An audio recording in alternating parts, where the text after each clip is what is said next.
Right. Welcome back to AB Squared, Alleged Bored Bigots. So today, we're picking back up on the same topic where we're looking into dogmas. And the dogma today that we're looking into is one concerning the church, particularly the Trinity doctrine. And the reason I'm talking about this is, for those of you who know me, you know that I recently got kicked out of the church, excommunicatoed, branded a heretic, was slandered amongst my friends, and they, badly handled. But I got to get into why that happened. And as with the theme of this show, we're all about escaping dogma. We're about searching for truth. And so, per my nature, per my tendencies, I would look into every matter, look into whatever subject we're talking about, and try to get to the root of it. So I was in this local church. Story time. I was trying to become part of the leadership. I was taking classes, became a member, went through their whole indoctrination program, which was fun. They had some real, looking back, mind controlling things they forced people to do and agree to. And during this whole process, we were diving into certain doctrines and meeting with the pastor and studying them out, and we came across this doctrine of, the Trinity. It was like, okay, so let's look into that. And so we dived into it, and I began to ask questions and discuss it with my friends, or people I thought were my friends, right? And thought, this is a topic. We should look into it. We should see what is the scriptural foundational basis for it, or historical basis, or where did it originate from, or how did it come to be? Anyway, long story short, they didn't like that. Wound up them executing Order 66, executing church discipline, and proceeding to slander me amongst my friends.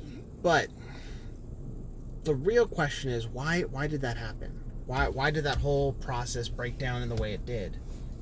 And it comes down to dogma. It comes down to confirming, defending, and upholding whatever dogma you've been taught, regardless of the facts around it, regardless of the truth that historically can be proven or biblically can be proven or anything. So we're real quickly going to summarize the doctrine. Doctrine of the Trinity is God is three persons but one being. That's what most people would state. That's what James White would state. That's what Apologia Studios, every John out there, John Piper, John Calvin, John MacArthur, all of them. They would all state that God is three persons but one being. And there's no examples or comparisons in all of reality that can help you understand that, because it doesn't exist in reality. There is nothing that is three things but one thing in the way that they think. There's similes, solid liquid gas, it's modalism, there's all these different things that they try to understand it, but they go, well, what is it? He who seeks to understand it will lose his mind, but he who fails to believe it will lose his soul. It's the old adage they would say.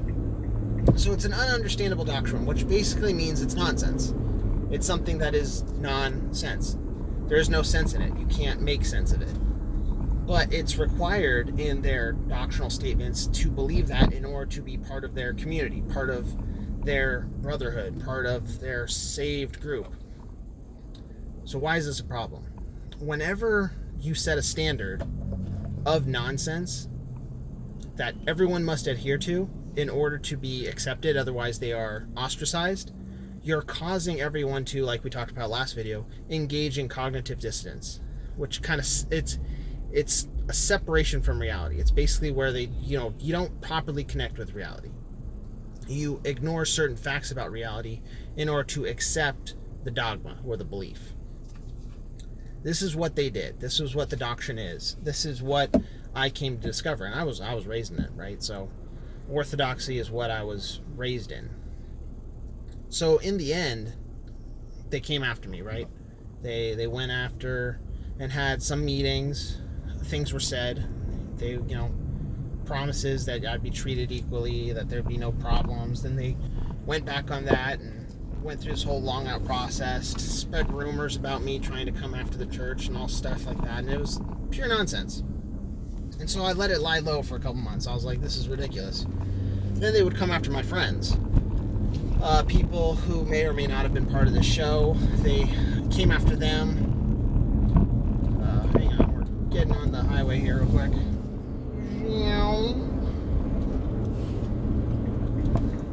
And then they would try to come after my fiance at the time, which is now my wife. Tried to slander me to her. And it's not a healthy state, because what it is they come after those that do not submit to their mental authority. And then they attack. This is basically what happened when I brought up a question about a doctrine and then sought answers, sought to discuss it, sought mediums to share findings and look into it further. And like I said last video, the pastor himself, he told me that there are certain things we cannot look into, certain things we cannot discuss. There are certain topics that we should not talk about or investigate or question. And the reason I'm bringing this up, and it's not because I'm bitter or anything, I have all forgiveness and love for all people. I walk in perfect peace and love. It's just, the reason I'm bringing this up is we as people need to understand and identify when we're being controlled. When people are seeking to control us with dogmas. Later on, I'm going to move on to other subjects, conspiracies, different thoughts I'm going through in life. But the main thing is, are we being controlled by something that is not true? By a presupposition or something that someone states is part of reality just because they're the authority. The Trinity doctrine is a doctrine that causes you to suspend all logic. You have to say three things are one thing. And those three things are three separate things, but they're all one thing. That doesn't work. And it causes the brain not to work. And it's like the old, the torture Russian trick, where they're like, there's 4 lights, say that there's 3. Or there's 3 lights, say that there's 4. It causes you to state something that's not in reality. And what that's a torture technique done to break the mind, to break it so that way you can control the individual.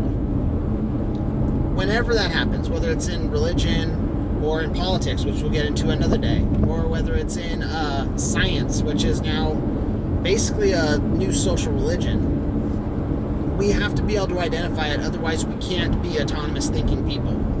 We start becoming these group think, what is it, like slimes almost. We're almost subhuman. I think the Jews call them golems, or I don't know, cows. I forgot what their word for it was. I'm really bad with the Hebrew. I can't remember what it was.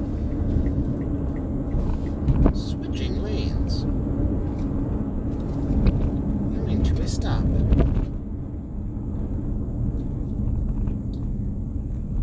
Anyway.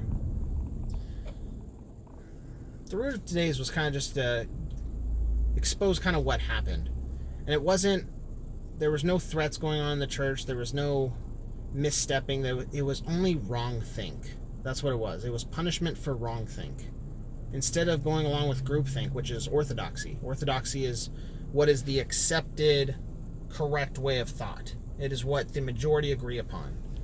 Wrong think is heresy. Or heresy, as it used to mean, just means to have a choice, to choose differently.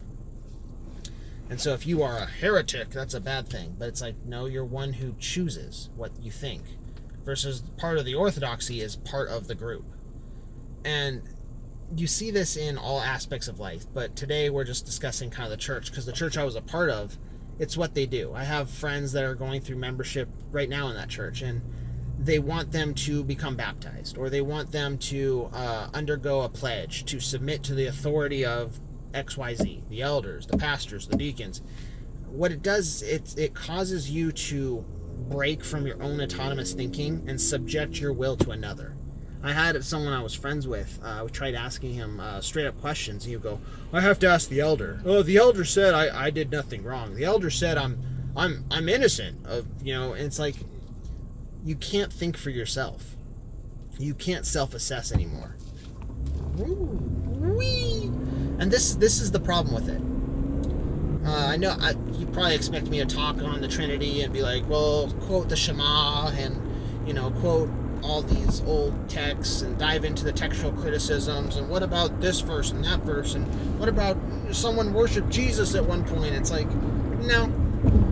When Jesus spends his whole time saying, I am the Son, and then you say, well, the Son and the Father are one. Well, yeah, what does that mean? That means they're the same being. It's like, well, maybe of the same stuff, like a king and a prince, maybe, but he's the Son, he's not the Father. Well, they're one. Well, is there one or is there three? Well, there's three, but there's one. And it's like, no. It's nonsense. And the whole point of it is don't accept nonsense anywhere in your life. No matter if it's, what is it? This one's probably an 1800-year-old nonsense. No matter if it's 1800 or, like if we were discussing NASA, a 100-year-old nonsense. Or if we're discussing the heliocentric versus the geocentric model of the universe.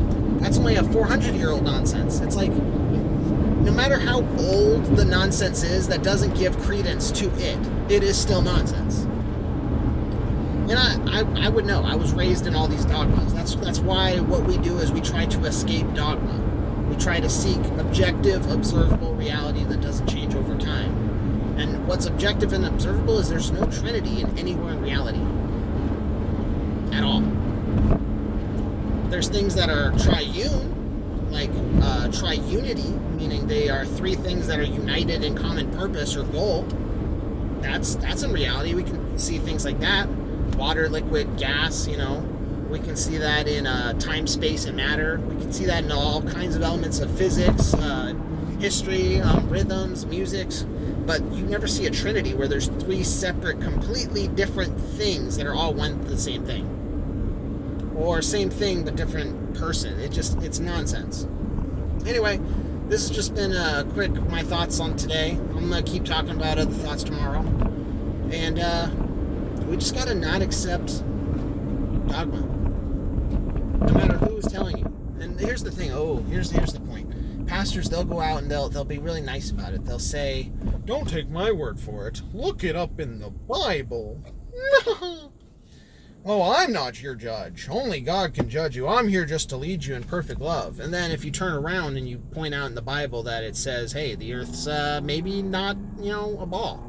Or, hey, the Bible doesn't say anything about a Trinity. And even the verses you're using to conjure it up and distill it and make it say that doesn't actually say that. They will lose their minds. They'll go, well, you just don't understand. But no one can.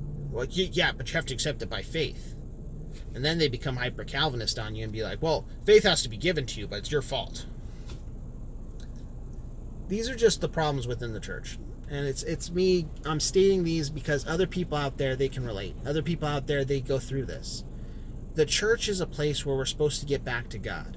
And I'm not just going to tell you the problem, I'm going to tell you the solution. The solution is to get back to God as the Father and just love each other.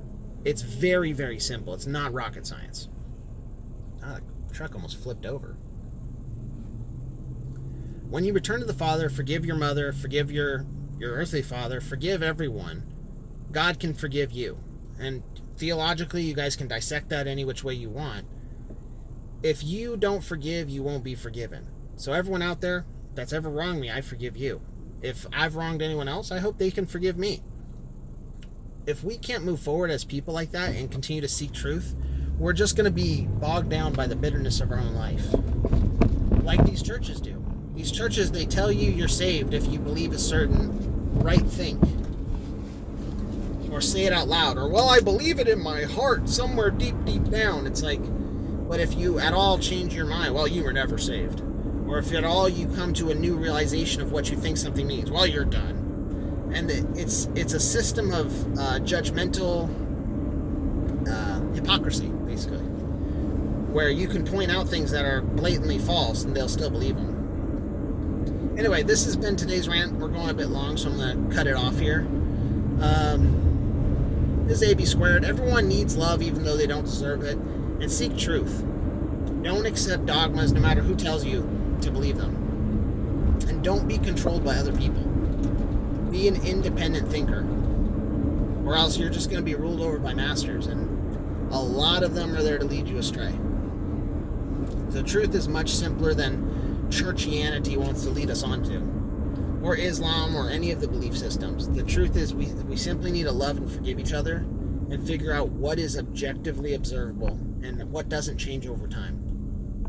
If we apply that to everything, we can get to a universal base constant, at least, and move forward.